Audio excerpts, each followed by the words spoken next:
Pourquoi on ne parle que de l'islam sous le volet extrémisme, islamisme? Une frange chez ceux qui prétendent être musulmans d'extrémistes, comme il y a une frange chez les juifs, chez les chrétiens, dans toutes les religions on a une frange d'extrémisme. En France, on veut nous faire croire que l'islamisme rampant gangrène la société.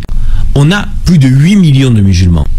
Est-il possible de dire qu'on a peut-être 400 personnes à surveiller dans le pays, et en tant que Français de confession musulmane, je suis le premier à ce que l'on puisse surveiller des gens potentiellement dangereux pour le pays, pour la nation tout entière, sans distinction d'origine des citoyens. Donc s'il faut les surveiller, qu'on les surveille. Mais pourquoi on omet de dire qu'il y a 7 à 8 millions de musulmans respectueux des règles, encore une fois, utiles à la France, qui aiment le pays, qui défendent, je dirais, l'idéal républicain, qui respectent les principes de laïcité, qui bossent et qui ne posent aucun problème. Pourquoi on ne le dit jamais? Bon, on peut pas y échapper, hein. Le débat sur l'islam en France, c'est constant, presque lancinant. Et il y a cette question simple posée par Karim Zeribi et d'autres.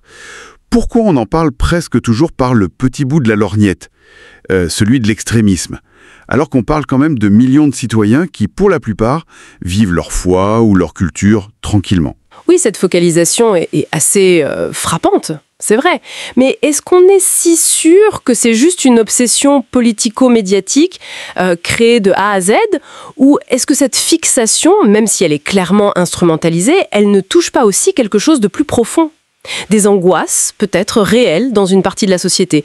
Le politique jette de l'huile sur le feu, d'accord, mais peut-être que le feu couvait déjà un peu, non? Ah, l'instrumentalisation, oui, ça semble difficile à nier. C'est une vieille recette, hein. Fabriquer un ennemi intérieur, on le voit bien, des figures comme Retailleau, Maréchal, Le Pen, ils utilisent des mots comme communautarisme, menace civilisationnelle. C'est presque un classique, hein. On agite le chiffon rouge identitaire. Pour éviter de parler d'autre chose. Exactement. Pouvoir d'achat, inégalité, l'état des services publics, la peur, ça reste un bon écran de fumée. Bon, d'accord, sur l'instrumentalisation politique, c'est assez évident comme stratégie. Mais ça n'explique pas tout. Les médias là-dedans, surtout certaines chaînes d'infos en continu, elles jouent quel rôle au juste? On a l'impression d'une boucle parfois. C'est juste pour l'audience, le choc, la polémique facile, ou bien il y a autre chose, une sorte de convergence d'intérêts, une ligne éditoriale qui tourne en boucle sur les tenues, les prénoms, les mosquées, et du coup on évite les vrais enjeux. Résultat, 8 millions de citoyens deviennent un sujet, un problème, pas des membres de la société comme les autres. C'est tout à fait ça. Et cette loupe médiatique, elle déforme, elle efface la réalité de la majorité. Elle efface même les principes de base de l'islam que beaucoup ignorent. La racine salam, la paix, par exemple, ou les appels à la justice dans le Coran. Dieu commande l'équité, la bienfaisance, la solidarité aussi, la zakat, le respect de l'autre, même non musulman. C'est écrit noir sur blanc. Et il y a des millions de Français musulmans qui vivent ça tous les jours, sans faire de vagues, par leur travail, leur respect de la laïcité, leur engagement.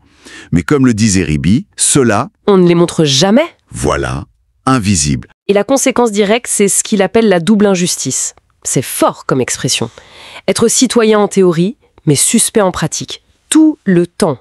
Il faut imaginer l'impact psychologique. Sur le long terme, surtout pour les jeunes, grandir avec un prénom comme Mohamed, Fatima, Yacine, et sentir cette suspicion latente, c'est terrible. Sa formule est logique, implacable. S'il faut surveiller ceux qui représentent une menace, oui, faisons-le, mais arrêtons de suspecter tout le monde. Est-ce qu'une démocratie peut vraiment fonctionner comme ça, avec une telle défiance envers une partie d'elle-même? C'est une vraie question. Au final, ce qui ressort de tout ça, c'est que le vrai problème, ce n'est peut-être pas tant l'islam en soi, que la manière dont il est constamment exploité, récupéré politiquement, mis en scène médiatiquement.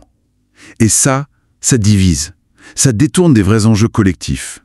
L'identité religieuse devient une arme politique. Oui.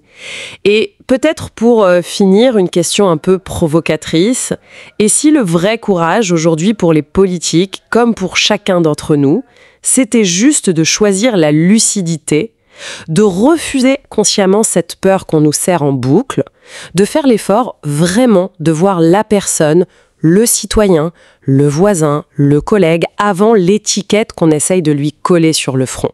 Une suspicion quasi permanente, une image souvent très caricaturale. Comment on explique cet écart en fait? Simple méconnaissance, Ou alors est-ce qu'il y a une crainte plus profonde, peut-être, vis-à-vis de ce que ça représente? L'explication qui revient souvent et qu'on voit dans pas mal d'analyses politiques, c'est celle de l'instrumentalisation. Clairement. L'instrumentalisation? Oui, certains acteurs politiques, on pense à des noms comme Marine Le Pen, Éric Zemmour ou Bruno Retailleau, qui sont souvent cités pour ce type de discours. Ils semblent vraiment utiliser ce sujet, c'est un levier. Face aux difficultés réelles, économiques, sociales, désigner un autre, un groupe spécifique comme responsable, ça devient une stratégie. Une stratégie électorale, en somme. Tout à fait.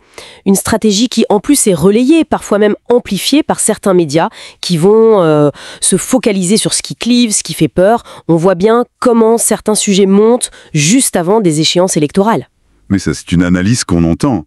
Mais les faits, les chiffres qu'on a sous les yeux, ils racontent quand même autre chose, non? Ah oui, complètement. On parle de plus de 8 millions de citoyens en France, d'origine ou de culture ou de confession musulmane.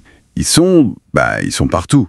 Exactement. Enseignants, médecins, dans les forces de l'ordre, des entrepreneurs.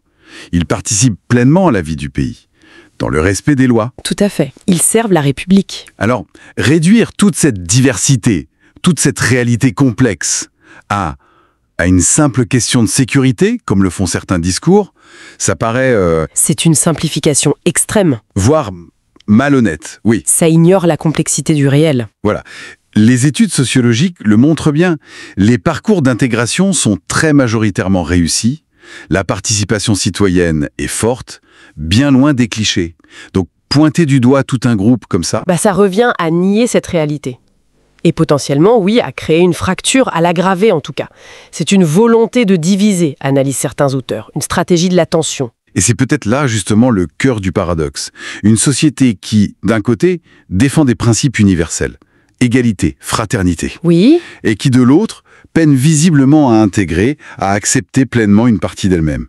Est-ce que cette hostilité, parfois, elle ne cache pas une difficulté plus structurelle? C'est une très bonne question. Une difficulté bien française à se penser comme plurielle, à réconcilier son histoire, ses migrations, sa diversité d'aujourd'hui dans un projet commun. C'est tout à fait ce que suggèrent certaines analyses. Il y a cette citation d'Édouard Glissant qui revient souvent. Comprendre l'autre, ce n'est pas le réduire à soi, c'est accepter qu'il existe autrement. Oui, je vois. Voilà. L'enjeu, il est là. C'est la reconnaissance de la singularité, pas sa négation ou son assimilation forcée. Et l'obsession sécuritaire, dont on parlait, elle occulte complètement cette aspiration, somme toute assez simple, de millions de personnes, juste vivre dignement, avec justice, au sein de la République, comme Français, point. Donc si je résume un peu le fil conducteur qui se dégage, la fermeté nécessaire de l'État face aux menaces réelles, ça personne ne le nie. Bien sûr que non. La sécurité est primordiale. Mais cette fermeté ne devrait pas servir de prétexte pour affaiblir la protection ou la reconnaissance de l'immense majorité qui, elle, respecte les règles du jeu, le fameux pacte républicain. Exactement. C'est tout le sujet. La vraie laïcité, dans son esprit originel, et comme le rappellent les textes juridiques. Oui. Ce n'est pas de juger les gens sur leur foi. C'est la neutralité de l'État qui garantit la liberté de croire ou de ne pas croire et qui juge les actes concrets, pas les appartenances supposées. C'est un principe de liberté, d'égalité, pas d'exclusion. Alors la question qui demeure, et c'est une réflexion pour conclure peut-être, sommes-nous capables, collectivement, en France, de dépasser ces peurs souvent décrites comme instrumentalisées, voire fabriquées, pour regarder la réalité en face, la complexité de notre société. C'est le défi.